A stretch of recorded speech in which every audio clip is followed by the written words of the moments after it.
Welcome to इन्फोएमआर के YouTube channel.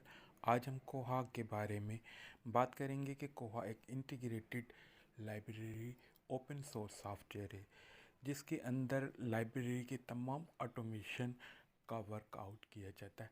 Library के तमाम ऑपरेशंस जो हैं वो इस सॉफ्टवेयर के अंदर परफॉर्म कर सकते हैं।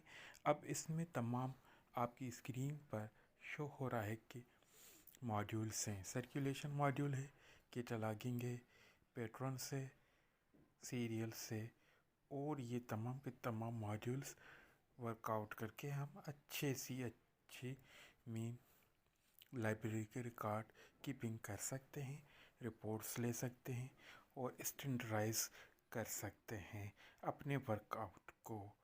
तो ये कोहा का वर्जन जो है मैं यूज़ कर रहा 24.05.3